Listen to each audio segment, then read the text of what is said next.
Hey, welcome again. So today we are going to discuss something about shoulder pain. ये एक बहुत ही common problem है लोगों को जो होती है कि कंधे में दर्द होना शुरू होता है और आजकल शुगर की बीमारी भी काफी ज्यादा बढ़ गई है। तो एक बीमारी है जिसको लोग बहुत कॉमनली कहते हैं फ्रोजन शोल्डर, जिसमें कंधे में दर्द बहुत होता है और ये डायबिटिक पेशेंट्स में काफी कॉमनली होती है। आज हम लोग यही इसमें जानेंगे कि कंधे का दर्द, स्पेशली ये किसी भी एज में हो सकता है, ये फ्रोजन शोल्डर का जो दर्द होता है वो क्या है, क्यों होता है और उसका क्या हम लोग इलाज कर सकते हैं। आज फिर से मेरे साथ मेरे दोस्त और सहयोगी डॉक्टर महेंद्र हैं, जिनके साथ हम लोग हाय। डिस्कस करेंगे कि ये शोल्डर पेन जो फ्रोजन शोल्डर के कारण होता है स्पेसिफिकली, वो क्या होता है और हम लोग उसके लिए कैसे उसको पता लगाते हैं, आइडेंटिफाई करते हैं, इलाज करते हैं और उससे इलाज से क्या एक्सपेक्टेशन हो सकती है हम लोगों की। तो हाय महेंद्र, एक तो हेलो ये सर। फ्रोजन शोल्डर बोलते बोलते थोड़ा सा अजीब लगने लगता है क्योंकि मेडिकली फ्रोजन शोल्डर तो कोई टर्म है नहीं, मगर यस सर। लोगों में इतनी पॉपुलर टर्म है कि हमें भी यही वर्ड यूज करना पड़ता है, फ्रोजन शोल्डर। ये जानना जरूरी है कि फ्रोजन शोल्डर होता क्या है और क्यों होता है। सर, जैसे कि आपने बताया फ्रोजन शोल्डर का, तो इसका असली नाम तो एडेसिव कैप्सुलाइटिस ही है। एक लेमैन टर्म में हम लोग फ्रोजन शोल्डर बोलते हैं कि जाम हो गया है, जम गया है। तो सर, इसमें होता है कि जो शोल्डर जॉइंट, जो कि एक बॉल एंड सॉकेट जॉइंट है, जिसमें एक बॉल होती है और जो सॉकेट के अंदर फिट होती है, वो बॉल जब चारों तरफ घूमती है तो शोल्डर का मूवमेंट होता है। तो उसके चारों तरफ जो एक जॉइंट कैप्सूल होता है, जो उसके एक पर्दा सा होता है जो चारों तरफ से उस जॉइंट को पकड़ के रखता है, उसका सिकुड़ जाना, यानी कि उसका कॉन्ट्रैक्ट होकर छोटा हो जाना और बिल्कुल टाइट हो जाना, इसको ही फ्रोजन शोल्डर या एडेसिव कैप्सुलाइटिस बोलते हैं, जिसमें फिर मूवमेंट्स कम हो जाती हैं और पेन होती है पेशेंट को। Yes exactly. और संग में एक रोटेटर कफ भी होता है, जो ये ये अपने sir. Ball and socket joint के अराउंड टिश्यू होता है, उसमें रोटेटर कफ भी होता है जो उसे मूव करता है एक्चुअली में शोल्डर को। तो ये भी उसमें इन्वॉल्व हो जाता है और टाइट होते होते ये भी हालत हो जाती है कि अगर बहुत ज्यादा टाइट हो जाए तो मांस है वो हड्डी के ऊपर तो टाइट ज्यादा हो नहीं सकता, तो वो मांस भी जी फटने सर। लगता है और खराब हो जाता है, डैमेज हो जाता है। तो सर, इनिशियल स्टेजेस में ये फ्रोजन शोल्डर हम लोग इसलिए इसको नहीं बोलते हैं क्योंकि कंधा स्टार्टिंग से फ्रोजन नहीं होता। नहीं होता सर, मतलब पहले फ्रोजन तो पेन ही होगी। है कि हाँ सारे मूवमेंट्स ही जीरो हो जाए। एक्चुअली वो स्टार्ट होता है सर। पेन से और सर, धीरे धीरे वो बीमारी बढ़ती रहती है। अगर लोग इलाज नहीं ले पाते तो आगे जाके उसके मूवमेंट्स खत्म ही हो जाते हैं बिल्कुल, खत्म और ही हो फिर वो जाता रिगेन भी नहीं हो है। जी पाते, सर। भले बीमारी खत्म हाँ भी जी हो सर। जाए तो फिर भी। तो सर। एक्चुअली इसके क्या कारण होते हैं फ्रोजन शोल्डर, हम लोग यही टर्म यूज करेंगे फ्रोजन शोल्डर, मगर बिल्कुल सर। हाँ क्योंकि लोगों को बहुत ज्यादा समझ आएगी। तो फ्रोजन शोल्डर के कारण क्या सर, होते हैं एक्चुअली। सर यूजुअली तो कोई भी ट्रॉमेटिक इवेंट, किसी को कोई चोट लगी हो और फिर वो लंबे टाइम तक अपने शोल्डर को ऐसे इमोबिलाइज करके किसी बेल्ट में या पाउच में रखे, या तो किसी शुगर वाले पेशेंट को, जिसको डायबिटीज कहते हैं, उस वाले पेशेंट्स में काफी प्रोन होता है, उनमें तो दोनों शोल्डर्स जा सकते हैं। और किसी को हार्ट अटैक हुआ हो, स्ट्रोक हुआ हो, तो काफी टाइम तक बेड पे पड़ा हो, तो सर उसकी वजह से वो उसी पोजीशन में रखते हुए वो जाम हो जाता है सर, जिसे हम्म। इन बीमारियों में ही सर ऐसा होता है। बिल्कुल। तो बेसिकली जो एडेसिव कैप्सुलाइटिस है या फ्रोजन शोल्डर है, वो शोल्डर का सर। मूवमेंट ना होने से टिश्यूज हड्डी पे चिपक जाते हैं, इसीलिए ये प्रॉब्लम होती है। अब दो तरह जी की हो सर। जाती है, एक तो होता है ट्रॉमेटिक, एक होती है नॉन ट्रॉमेटिक, जैसा तुमने सारे बताए। ट्रॉमेटिक में मतलब चोट लगने के बाद होता है, नॉन ट्रॉमेटिक बिना चोट लगने के बाद होता है। डायबिटीज एक बहुत ही हाँ जी कॉमन सर। कारण है, फीमेल्स में ही बहुत कॉमनली होता है, एक्चुअली फीमेल्स में ज्यादा यस कॉमन सर। है ये फ्रोजन शोल्डर। हार्मोनल रीजन भी है उसके कई सारे, मगर मेनली तो डायबिटीज है और यस सर। इमोबिलाइजेशन है। लेकिन जब ये हाँ जी डायबिटीज सर। होता है ना तो एक साथ दोनों में नहीं आता है, एक यूजुअली एक को पहले ही पकड़ता है, जी सर, एक को पहले पहले ही पकड़ता है सर। वाले में भी तब तक आई। फिर दूसरे का भी नंबर आ जाता है। Yes sir. तो लोगों को पता कैसे चलेगा कि उन्हें फ्रोजन शोल्डर हो रहा है। अब हमारी बात हम लोग जब कर रहे हैं तो वो हम चाहते हैं कि लोग पहले ही आइडेंटिफाई करने की उनको फ्रोजन शोल्डर होने की काफी संभावना है। तो कैसे आइडेंटिफाई कर सकते हैं लोग, क्या सिम्टम्स होते हैं इसके।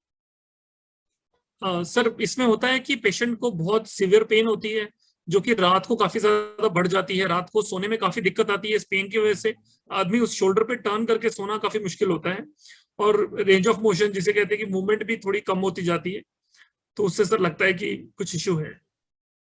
यस वही है, नाइट पेन जो धीरे धीरे बढ़ते जा रहा हो और फिर बाद में दिन में जी भी सर। शोल्डर को इन्वॉल्व कर ले।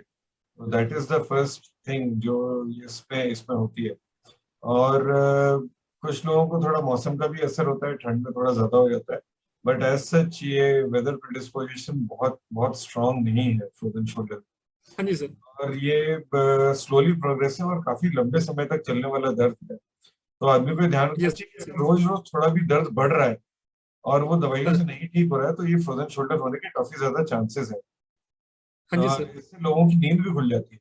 मतलब यही नहीं कि हाँ जी सिर्फ सर। दर्द हो रहा हो, लेकिन नींद भी खुल जाती है इससे। तो सर एग्रीवेशन कैसे हो सकता है? मतलब कोई चीजें हैं जो इन सिम्टम्स को बढ़ा देती हैं। जी सर। सर जैसे किसी को इंजरी हो गई हो, या डायबिटीज हो, पार्किंसनिज्म हो, हार्ट डिजीज हो, या थायराइड की प्रॉब्लम्स हो, तो सर उसमें एग्रेवेट हो सकता है सर। हाँ, कुछ मेडिसिन भी इन्वॉल्व करती हैं, क्योंकि आजकल कहा जाता है ये फ्रोजन शोल्डर एक तरह का आरएसडी टाइप डिसऑर्डर ही है, मतलब reflex sympathetic yes sir. Disorder.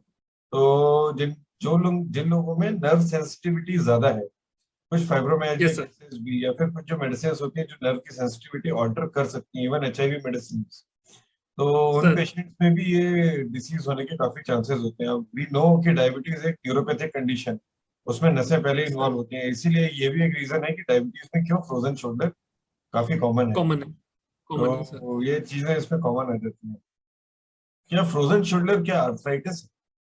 पहले इसका एक दूसरा नाम भी था, पेरी आर्थराइटिस भी बोलते थे यस सर। Yes sir. इसको। तो फॉर्चुनेटली वो बीमार टर्म बिल्कुल यूज नहीं कर रहे हैं अब। लेकिन क्या नहीं करते। Frozen yes. शोल्डर आर्थराइटिस ही होती नहीं सर, ये आर्थराइटिस तो नहीं होता है सर, क्योंकि आर्थराइटिस में तो जॉइंट जो है वो घिस गया होता है, तो इसमें तो जॉइंट वैसे तो कम्प्लीटली नॉर्मल ही होता है सर। ऊपर की जो कवरिंग होती है वो सिकुड़ जाती है सर, जिसकी वजह से मूवमेंट नहीं हो पा रही होती है। पर कंडीशन देखने में और पेशेंट को अपने डे टू डे लाइफ में ऐसे ही लगता है कि कुछ आर्थराइटिस टाइप हो गया है, पर वैसा होता नहीं है सर, है। क्योंकि जॉइंट तो बेसिकली नॉर्मल ही होता है सर। बिल्कुल बिल्कुल। और ये इसमें आर्थराइटिस के कोई खास सिम्टम्स भी नहीं होते, ना जलिंग फिनोमेनन होता है, ना मॉर्निंग स्टिफनेस होती है। Mainly sir. Night night duration में और रेस्टिंग पेन ही हो रहा होता है पेशेंट को। कितने समय तक सर ये बीमारी चल सकती है आदमी के लिए? क्या ये अपने आप रुक जाती है, या फिर ये चलती ही सर जाएगी, पेन बढ़ता रहेगा, तो मतलब एक बिल्कुल ऐसा पेन हो जाएगा कि आदमी को असहनीय हो और उसके बाद कुछ भी नहीं, बढ़ता ही जाएगा, या फिर ये रुक जाती है? सर ये बीमारी जो है लंबी चलती है, ये 1.5 से 3 साल तक हम एक टर्म लेते हैं कि सर यहाँ तक चलेगी। तो सर धीरे धीरे सबसे पहले जैसे पेन के साथ शुरुआत होती है, उसके बाद सर पेन बहुत ज्यादा बढ़ जाती है, और उसके बाद एक स्टेज आती है, सेकंड स्टेज, जिसमें कि आपकी मूवमेंट्स धीरे धीरे कम होना शुरू हो जाती हैं, और फिर उसमें धीरे धीरे पेन भी कम होना शुरू होता है, पर मूवमेंट्स बहुत ज्यादा जाम हो जाती हैं, और फिर उसका कंधा ज्यादा चलता नहीं है। फिर सर थर्ड स्टेज आती है, जिसमें धीरे धीरे रिजॉल्व होता जाता है, और फिर धीरे धीरे मूवमेंट आती है, पर उतनी मूवमेंट नहीं आती जितनी वो स्टार्टिंग में थी उस पेशेंट को। तो बस यही है कि सर की एक लंबी बीमारी है, लंबी चलेगी। तो यही है सर इसकी स्टेजेस। हाँ, स्पेशली अगर वो इलाज ना ले तो, अगर नहीं लेगा यस तो सर। हम उसे कहते हैं रेसिडुअल लॉस ऑफ फंक्शन हो जाता है। कुछ लोगों यस में सर। पूरा लॉस हो जाता है, तो उन्हीं केस में फ्रोजन शोल्डर होता है, बट वो 10% से कम होता है। बाकी 90% में सर। कुछ ना कुछ फंक्शन जरूर गेन हो जाता है फोर्थ स्टेज में। तो 1 से 1.5 साल सर। की बीमारी है जो धीरे धीरे बढ़ती है। शुरू में फर्स्ट हाफ पीरियड में बढ़ेगी, फिर बाकी सेकेंड सर। हाफ में कम होगी। लेकिन अगर हम इसका ट्रीटमेंट नहीं लेंगे तो जो सेकेंड हाफ है वो बहुत खराब होगा। रीजन ये है कि उसमें मूवमेंट नहीं आ पाती। तो that is the sir. Main reason कि ये ऑल्दो सेल्फ लिमिटेड है बीमारी, बीमारी अपने आप यस कंट्रोल सर। हो जाएगी, लेकिन आदमी का फंक्शन एंड में खत्म हो जाता है, तो शोल्डर जाम रह जाता है उसमें। सर तो 18 मंथ्स तक तो सर मैंने देखा है प्रैक्टिस में, क्लिनिकल प्रैक्टिस में। आपने सर 3 इयर्स तक देखा है सर ये जाते हुए? हाँ, अगर बहुत ही रिकल्सिट्रेंट केस हो, ओल्ड एज हो, उस केस में बहुत सर। लंबा जा सकता है। अदरवाइज जितने हमारे पास यंग मिडिल एज पेशेंट्स आते यस हैं, सर। Yes sir. उनमें 1.5 साल तक खत्म हो जाती है। तीन हाँ साल जी तक सर। हाँ जी सर। अगर मेडिसिन इंड्यूस्ड है, या फिर आदमी को संघ में डेफिनेटली न्यूरोपैथी डेवलप हो चुकी है, या आरएसडी हो गई थी, सपोज सर्जरी हो गई है संघ में, हाँ तो जी उस सर। प्रोलॉन्ग हो जाती है। बीच बीच में अगर छोटी छोटी इंसल्ट आ रही है तो बढ़ सकती है उसमें। वो बढ़ता जाएगा। बढ़ता तो जाएगा। Yes sir. या किस चीज से हम लोग इसको रोक सकते हैं बढ़ने से? क्या करें? क्योंकि अभी हमने बात की कि हम अलग अलग, जैसे तुमने सारी स्टेजेस बताई, अलग अलग स्टेज में यस सर। अलग अलग प्रोग्रेशन होता है, फीलिंग भी होती है। तो हम लोगों ने ये स्टेज एक्चुअली बनाई ही इसीलिए है कि हम आइडेंटिफाई करके उसे रोक पाए उस स्टेज पे। तो जी क्या सर। हम इसे रोक सकते हैं इस बीमारी को बीच में? और अगर रोक सकते हैं तो कैसे? सर डेफिनेटली बीमारी को रोक सकते हैं सर, इसमें बड़े सारे हमारे पास ऑप्शंस होते हैं सर। हम मेडिकेशन से इसको रोक सकते हैं, हम फिजियोथेरेपी से इसको रोक सकते हैं, हम लोकल थेरेपी जो मसाजेस होती है इनसे रोक सकते हैं।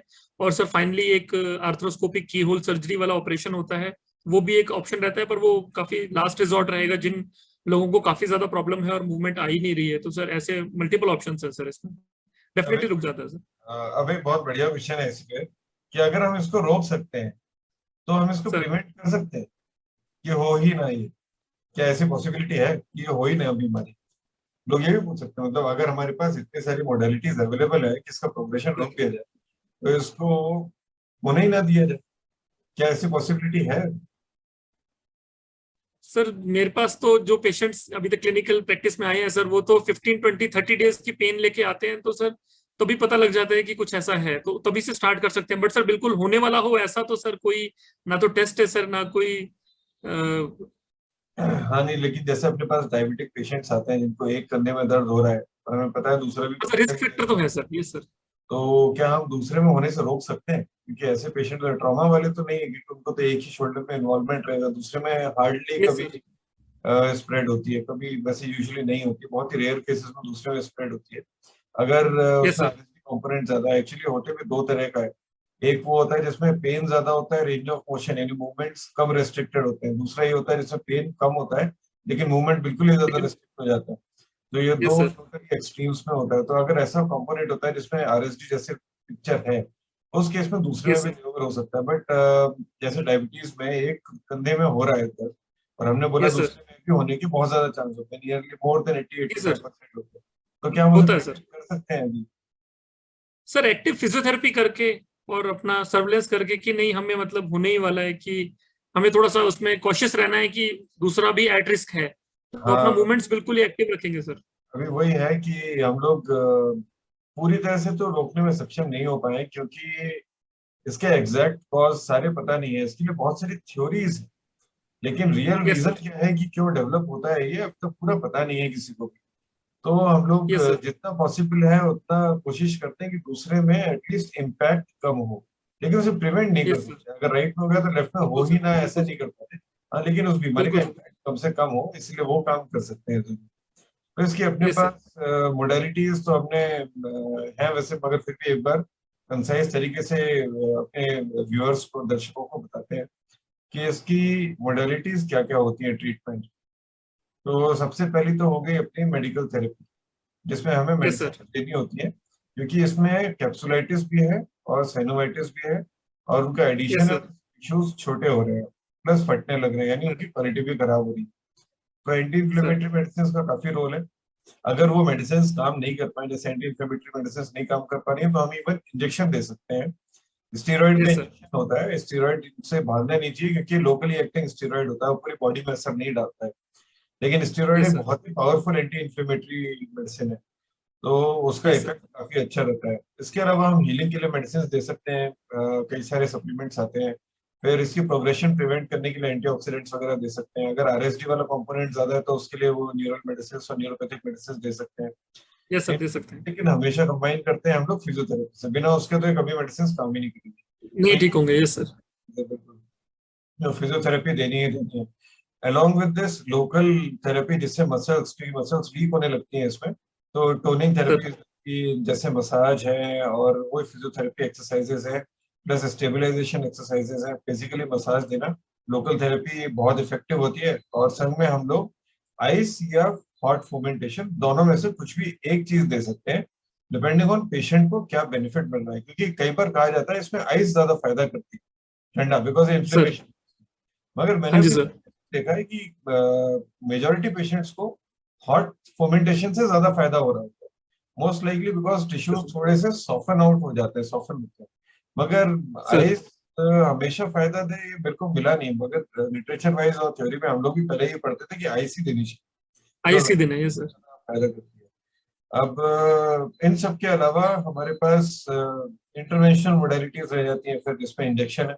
आप लोकल इंजेक्शन दे दीजिए शोल्डर में, उससे हो सकता है ये, लेकिन प्रिवेंटिव तरीके से यूज नहीं करना चाहिए और लोगों को लगवाना सर। भी नहीं चाहिए। मतलब जिसको राइट में दर्द है वो डॉक्टर को ये बोले कि मेरे लेफ्ट में इंजेक्शन लगा दो कि ना हो, ऐसा नहीं करना सर। चाहिए। सर ये तो प्रिवेंट डैमेजिंग हो सकता है सर, डैमेज बिल्कुल कर सकता है सर। बहुत ज्यादा डैमेज होता है।